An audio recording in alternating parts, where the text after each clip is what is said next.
relation and function, example number 47. Now R1 and R2 are two equivalence relation in set A. You have to prove that R1 intersection R2 is also an equivalence relation. अब देखिए R1 एक equivalence relation है, तो इसका मतलब R1 relation reflexive भी होगा और सिमेट्रिक भी होगा, ऐसे ही वो ट्रांजिटिव भी होगा. एंड नेक्स्ट R2 रिलेशन भी है आपके पास, क्या है, इक्विवेलेंस. तो ये R2 भी रिफ्लेक्सिव, सिमेट्रिक और ट्रांजिटिव तीनों होगा. अब R1 is a reflexive relation, so we can say that A is related to A. तो रिलेशन यहाँ पे क्या है, R1. सिमेट्रिक में क्या होता है, A is related to B implies B is related to A. And transitive relation क्या बनेगा, A is related to B, comma B is related to C implies A is related to C. अब यहां पे देखिए सभी में relation R1 है. अब R2 रिलेशन भी इक्विवेलेंस है, तो हम ये क्या लिख सकते हैं, A is related to A, relation यहां पे R2 है. Second, A is related to B implies B is related to A. And for transitivity, A is related to B, comma B is related to C implies A is related to C. तो यहाँ पे हमने क्या लगाया, यहाँ हमारे पास relation R1 है, यहाँ पे R2 है. तो हमें ये शो करना है कि इनका इंटरसेक्शन भी इक्विवेलेंस रिलेशन है ऑन द सेट A. अब देखिए सेट A के अंदर तो कैसे प्रूव करेंगे कि इक्विवेलेंस है, तो पहले हम शो करेंगे रिफ्लेक्सिव.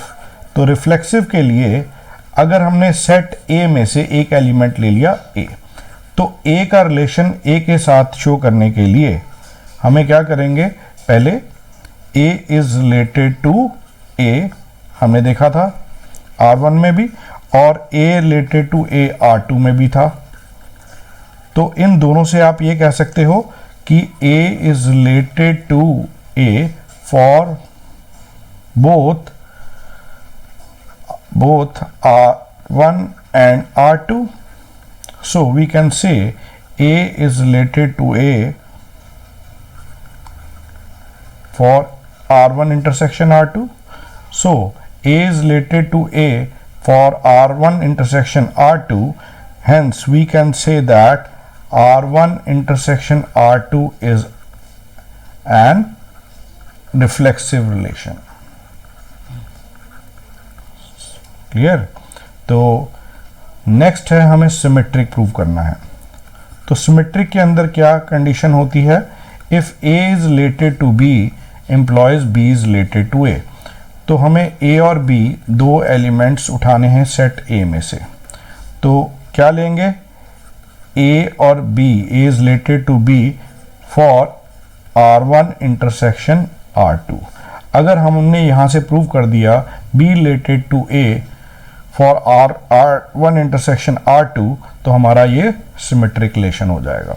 तो अगर ये R1 intersection R2 को बिलोंग करता है, तो हम इससे कह सकते हैं A is related to B for R1 and A is related to B for R2. तो इनसे आप लिख सकते हो, पीछे आपने लिखा था if A is related to B in the case of R1, तो इसके अंदर हमने लिखा था B is related to A for R1.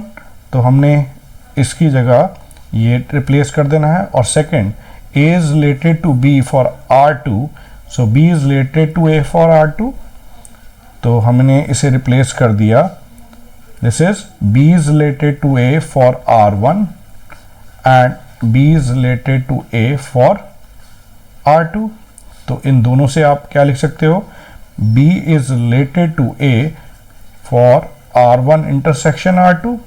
तो हमने यहाँ पे लेके चले थे A is related to B for R1 intersection R2. हमने प्रूव कर दिया B is related to A for R1 intersection R2. So we can say that R1 intersection R2 is also symmetric relation. So last part is transitive. So for transitivity, we will take three elements A, B and C from set A. तो A, B, C तीन element आपने ले लिए किस set से? A set से ले लिए. अब आपको यहाँ पे A related to B for R1 intersection R2, B related to C for R1 intersection R2. अगर इस दोनों से हमने प्रूव कर दिया A related to C for R1 intersection R2 तो वो हमारा ट्रांजिटिव हो जाएगा. तो यहाँ कंडीशन क्या थी? A is related to B. We can say that A related to B for R1 and A is related to B for R2. यहाँ से भी लिख सकते हैं B is related to C for R1 and B is related to C for R2.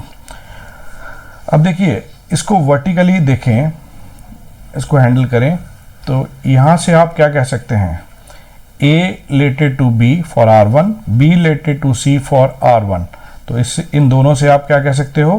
A is related to C for R1 and next इधर हम vertically देखें A related to B for R2, B related to C for R2.